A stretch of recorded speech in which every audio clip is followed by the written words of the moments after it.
What's up guys? Ito naman po si Kuya Sir at mag-react lang tayo dito sa sinabi ni Tito Mars, no? Na ang mahirap jumowa ng lalaking breadwinner na minimum wage earner. Okay, panoorin natin. Ay sa katotohanan, aminin ninyo sa hirap ng buhay ngayon, mahirap jumowa ng lalaking breadwinner na minimum wage earner. 'Di ba? Kasi malamang sa malamang, yung kinikita nila, binibigay nila sa pamilya nila, sinusuporta nila sa magulang nila, sa anak nila, binubuhay nila yung pamilya nila. Walang masama doon.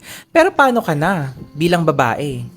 Paano ka na? Ano yan? Kadalasan ikaw ang gagastos sa mga dates ninyo? Kadalasan ikaw ang bibili ng mga kung ano-ano para sa kanya? E paano naman yung mga bagay na gusto mo?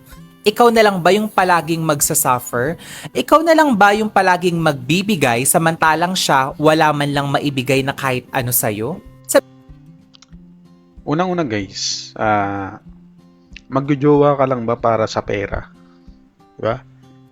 Kung ang pagjojowa tungkol sa ganyan na sa sinasabi ni Tito Mars, tungkol lang sa libre, kung saan kayo pupunta, tungkol sa pera, may gastos. Pupunta kayo sa ganito, sa mall, bibiling kayong ganito, kakainin yung ganito, lahat yan puro gastos, okay? Kung ang pagjojowa tungkol lang doon, sa ganong klaseng relationship, jowa ka na lang ng afam. Okay, ng mga MMM. Okay? Alam nyo na yun. Okay, yung mga mayaman na, may edad na. Yan. Kung yun ang hanap nyo sa isang relasyon, kung pera lang talaga ang usapan. Hindi ko alam anong nakukuha nito kay Tito Mars sa ganitong comment. Sabihin natin na oo, napakabait. Tsaka guys, anong masama sa pagiging breadwinner? Okay?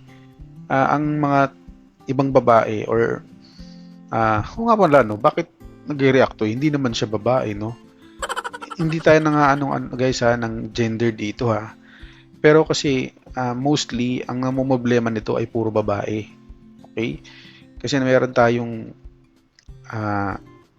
sinasabing bare minimum sa mga lalaki na tayo ang provider, tayo ang bibili, tayo ang gagastos, tayo ang magbibigay ng ganito. Yun ang bare minimum sa mga lalaki. Pag wala ka mabigay, wala na, X ka na. Yun yung sinasabi niya. Napaka-responsable niya, wala kang masabi sa ugali niya. Pero ate, sa realidad ng buhay, hindi mo maibibili yung kabaitan, yung kagandahan ng puso sa supermarket. Okay, di ba? Tama ako guys, sabi niya, bili. Tungkol pa rin sa pera. Hindi mo maipapalit ng bigas yan. Hindi tatanggapin yan sa Meralco dahil napakamahal ng bill ninyo, dahil napakainit ngayon. Hindi eh. Dapat maging wise ka. Isipin Ba't kaya siya may ribbon sa ulo? mo muna sa sarili Kinaganda niya na yun. mo kung okay lang ba sa'yo yung mga bagay na kaya niyang i-provide kahit minimum wage earner siya na breadwinner. Kung sapat lang yan ba sa'yo at kung tingin mo okay ka sa ganong klaseng mga bagay. Walang masamang jumowa ng lalaking breadwinner na minimum wage earner. Kaso nga lang, isipin mo muna yung mga ganong klaseng mga bagay. Kung sapat lang sa'yo yung napakasimpleng pamumuhay, go! Tayo sa katotohanan, aminin ninyo sa hirap ng buhay ngayon, mahirap jumowa ng lalaking breadwinner na minimum wage earner. 'Di ba? Kasi malamang sa malamang, yung kinikita nila, binibigay nila Yun guys, tapos na pala. Naulit lang. Release pala to. Okay, so yun na nga guys. Huwag niyo susundin si Tito Mars. Okay, kung type niyo yung tao, okay, pasok sa panlasa nyo, pasok sa standards nyo, sige, go. Kumbaga, hindi dapat si Tito Mars ang magdidikta sa inyo. Kasi, yung mga ganitong klaseng content creator, nangihila lang to pababa.